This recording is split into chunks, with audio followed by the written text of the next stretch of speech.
Takun. Pak Harun, tolong jelaskan ketentuan saksi di Pilkada 2020. Misalkan rapid, apakah harus rapid, terus harus bawa APD sendiri atau gimana? Soalnya banyak yang tanya. Jelasin, Pak. Oke, terima kasih. Jadi perlu kami sampaikan terkait dengan ketentuan saksi dalam pelaksanaan pemilihan Bupati dan Wakil Bupati Pemalang tahun 2020 atau di tahapan pilkada serentak tahun ini. Yang pertama, saksi itu wajib membawa surat mandat yang ditandatangani oleh tim sukses tingkat kabupaten. Itu yang pertama. Kemudian surat mandat tersebut diberikan kepada KPPS 1 hari sebelum pemungutan dan penghitungan suara, atau diperbolehkan pada hari hanya ketika saat pelaksanaan pemungutan dan penghitungan suara. Ketiga, ketentuan saksi itu maksimal 2 orang. Jadi nanti dari tim paslon itu bisa mengirimkan 2 orang saksi untuk 1 TPS. Tapi ketentuannya hanya 1 orang yang nanti yang diperbolehkan yang berada di dalam TPS. Jadi pada waktu yang sama itu boleh bergantian, 1 orang di dalam TPS, 1 orang di luar. Ya, ketentuannya hanya diperbolehkan 1 orang yang ada di dalam TPS.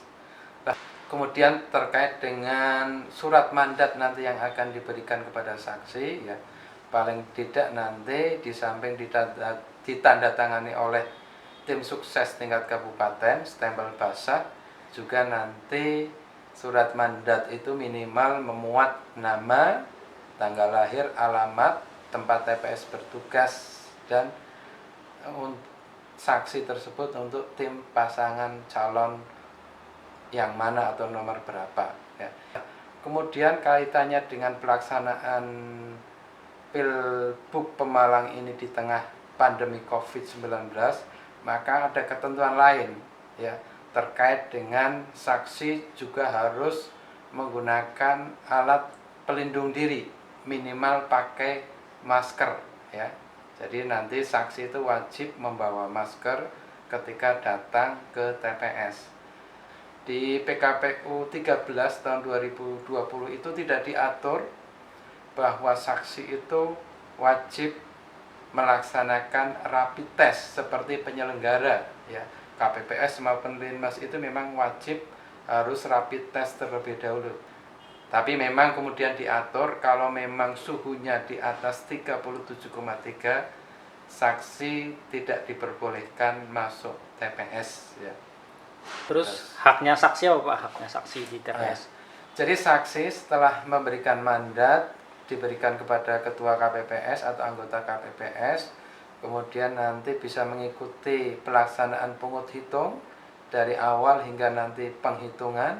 Dan nanti haknya saksi adalah yang pertama, dia mendapatkan DPT atau salinan DPT, itu yang pertama. Kedua, setelah proses penghitungan selesai, saksi itu berhak mendapatkan salinan C hasil KWK, ya. Salinan ini dalam bentuk fisik atau berkas yang nanti ditandatangani oleh ketua dan anggota KPPS, ya. Kemudian hak yang lain, selama proses pemungutan dan penghitungan, saksi diperbolehkan atau berhak mengajukan keberatan ketika proses itu dianggap tidak fair atau tidak sesuai dengan ketentuan yang berlaku. Saya kira itu. Terus maskernya harus dilarang ada gambar-gambar. Oh ya, jadi ketentuan saksi, di samping nanti masker itu juga tidak boleh ada gambar pasangan calon atau identitas yang mencerminkan salah satu paslon, ya. Juga baju atau pakaian yang dikenakan juga tidak diperbolehkan, ya. Yang itu mencirikan ataupun menunjukkan identitas dari salah satu pasangan calon. Saya kira itu. Oke, semoga informasi ini bermanfaat. Jadi intinya